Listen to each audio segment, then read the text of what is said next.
Halo, Assalamualaikum warahmatullahi wabarakatuh. Alhamdulillah, berjumpa lagi dengan Bapak di sini dalam pelajaran IPS khususnya sosiologi. Nah, murid-murid semua, pada kesempatan hari ini Bapak akan menjelaskan kaitannya dengan pengantar sosiologi. Karena pada dasarnya ini bukan sesuatu hal yang baru untuk kalian, karena waktu kalian duduk jenjang SMP atau di jenjang sekolah menengah pertama, kalian belajar juga sosiologi, hanya saja mapelnya diintegrasikan, yaitu pada mata pelajaran PS terpadu. Nah, khusus hari ini Bapak akan menjelaskan kaitannya dengan kelahiran ilmu sosiologi, objek kajian sosiologi, maupun juga ciri-ciri ilmu sosiologi. Sebelum Bapak menjelaskan lebih detail lagi, mari sama-sama kita lihat kaitannya dengan muatan iman dan takwa atau imtak. Di sini dalam Quran surat Al-Isra ayat 36, Allah berfirman yang artinya, "Dan janganlah kamu mengikuti apa yang kamu tidak mempunyai pengetahuan tentangnya. Sesungguhnya pendengaran, penglihatan, dan hati nurani, semua itu akan diminta pertanggungjawabannya." Nah, itulah kaitannya dengan muatan imtak atau iman dan takwa. Bapak kaitkan dengan pelajaran yang akan Bapak jelaskan sama kalian, khususnya menyangkut tentang pengantar sosiologi, yaitu berkaitan dengan kelahiran ilmu sosiologi, kemudian objek kajian sosiologi, maupun juga ciri-ciri ilmu sosiologi. Di slide berikutnya, kita berbicara kaitannya dengan tujuan pembelajaran. Artinya, yang Bapak jelaskan pada kesempatan hari ini ialah melalui diskusi kelompok, peserta didik atau kalian mampu menjelaskan sejarah kelahiran sosiologi secara kronologis.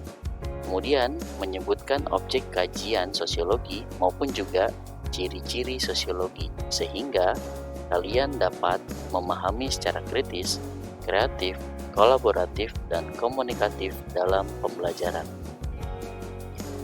Di slide selanjutnya, coba kalian perhatikan gambar berikut ini. Nah, ini ada sebuah judul di gambar tersebut. Judulnya ialah Bastille diserbu, monarki ambruk.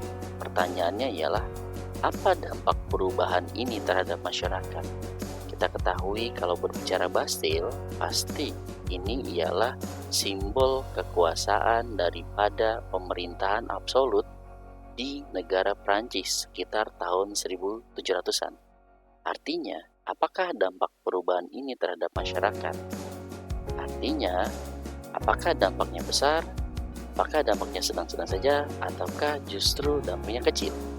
Siapa yang bisa menjawab? Nah, memahami latar belakang kelahiran sosiologi.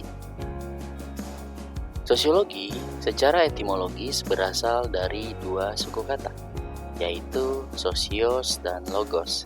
Sosios artinya teman atau kawan, sedangkan logos artinya berbicara, juga bisa ilmu atau juga bisa membicarakan. Jadi secara etimologis, sosiologi ialah ilmu yang membicarakan atau berbicara mengenai kawan, mengenai teman, atau dalam konteks sosial berbicara mengenai masyarakat. Nah, di sini dalam definisinya, karena mempelajari masyarakat, pasti di dalamnya kita juga mempelajari terkait dengan apa? Hubungan antar individu, serta proses sosial yang terjadi di dalamnya. Tadi di gambar sudah Bapak jelaskan bahwasannya dari gambar tersebut ada dampak-dampak yang ditimbulkan. Karena dalam kajian sosiologi pasti ada relasi, ada korelasi atau hubungan baik antar individu maupun ada antar kelompok. Termasuk juga di dalamnya ada proses sosial. Proses sosialnya di sini pasti akan melahirkan sebuah dampak-dampak. Apakah dampaknya positif, apakah dampaknya negatif, dan lain sebagainya. Yang itu tadi sudah kita lihat di slide sebelumnya. Nah, kelahiran sosiologi tidak terlepas dari perkembangan masyarakat Eropa pada abad ke-19. Berikut ini adalah beberapa faktor yang melatar belakangi lahirnya sosiologi. Faktor yang pertama ialah Revolusi Perancis. Revolusi Perancis pada akhir abad ke-18 memperkenalkan konsep-konsep baru tentang kebebasan, persamaan, dan hak asasi manusia.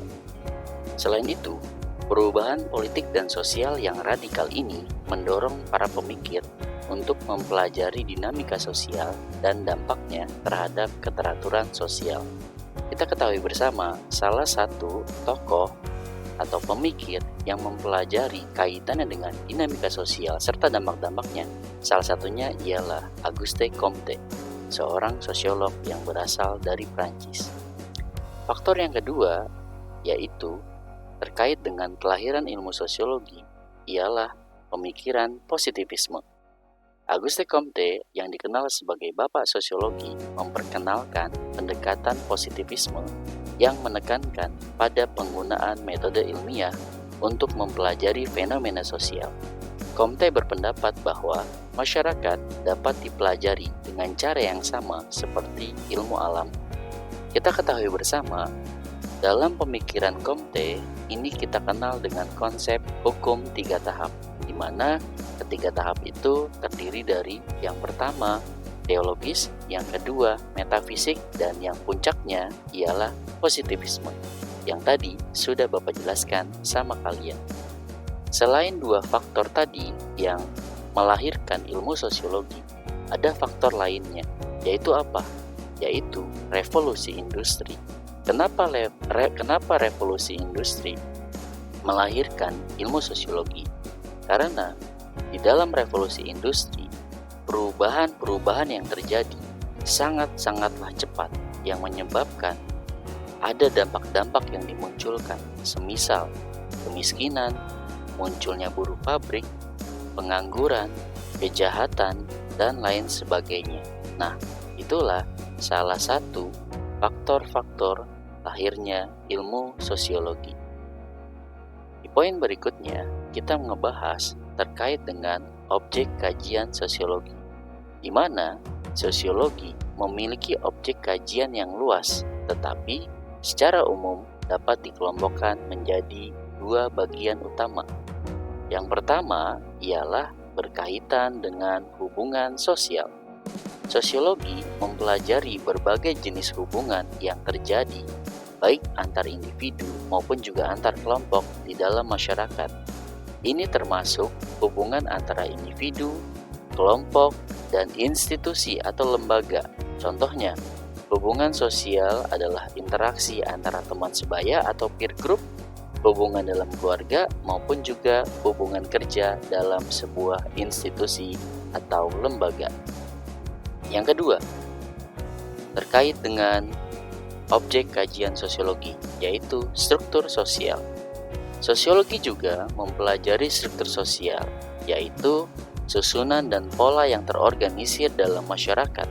Struktur sosial mencakup stratifikasi sosial, peran sosial, lembaga sosial, dan norma sosial yang mengatur perilaku individu maupun juga kelompok dalam masyarakat. Artinya, kita bisa dapat ambil kesimpulan terkait dengan objek kajian sosiologi. Yang pertama terkait dengan hubungan sosial, dan yang kedua terkait dengan struktur sosial. Walaupun secara umum berkaitan dengan objek kajian sosiologi cukup satu kata, yaitu masyarakat, yang di dalamnya ada hubungan sosial dan juga ada struktur sosial. Poin yang ketiga ialah berkaitan dengan ciri-ciri sosiologi. Berikut ini adalah beberapa ciri-ciri utama sosiologi. Yang pertama, sosiologi cirinya ialah empiris. Sosiologi bersifat empiris, artinya sosiologi didasarkan pada observasi dan pengalaman nyata. Penelitian sosiologis memerlukan pengumpulan data dari lapangan untuk memahami fenomena sosial. Artinya, pada ciri pertama sosiologi, yaitu empiris, haruslah didasarkan pada observasi dan pengalaman secara nyata. Kemudian untuk yang kedua, dari ciri ilmu sosiologi, kaitannya dengan teoritis, di mana sosiologi mengembangkan teori-teori untuk menjelaskan fenomena sosial. Teori ini memberikan kerangka kerja untuk memahami hubungan dan proses sosial dalam masyarakat. Yang ketiga yaitu ciri sosiologi kumulatif. Kumulatif di sini maksudnya ialah di mana ilmu pengetahuan yang ada terus-menerus diperbarui dan diperluas berdasarkan penelitian baru. Penemuan sosiologi sebelumnya digunakan sebagai dasar untuk studi lebih lanjut. Artinya, kita bisa dapat simpulkan untuk kumulatif ini sama aja seperti kita upgrade, seperti kita update. Misalnya, ibarat sebuah handphone, sebut saja mereknya iPhone. Sekarang mungkin yang terbaru ada iPhone 16 Pro. Sebelumnya ada iPhone 15. Nah, kurang lebih seperti itu untuk ilustrasinya. Untuk ciri yang terakhir atau ciri yang keempat dari ilmu sosiologi yaitu non-etis. Sosiologi bersifat non-etis yang berarti tidak menilai baik buruknya suatu fenomena sosial. Sosiologi berfokus pada pemahaman dan penjelasan fenomena sosial tanpa memberikan pendidikan moral. Sebagai contoh, apabila seorang sosiolog yang bersifat non-etis, ia tidak akan melihat bahwasanya orang yang miskin itu sesuatu hal yang buruk, tapi berusaha bagaimana bisa menjelaskan fenomena sosial tersebut. Artinya, kenapa ia bisa menjadi seperti itu? Nah, kurang lebih itulah contoh dari ciri sosiologi yang non-etis. Dengan memahami latar belakang, objek kajian, dan ciri-cirinya, kita dapat lebih mendalami bagaimana sosiologi membantu kita memahami dan menganalisis masyarakat secara ilmiah. Mungkin itu yang dapat Bapak sampaikan pada pembelajaran kali ini. Semoga bermanfaat. Terima kasih. Wassalamualaikum warahmatullahi wabarakatuh.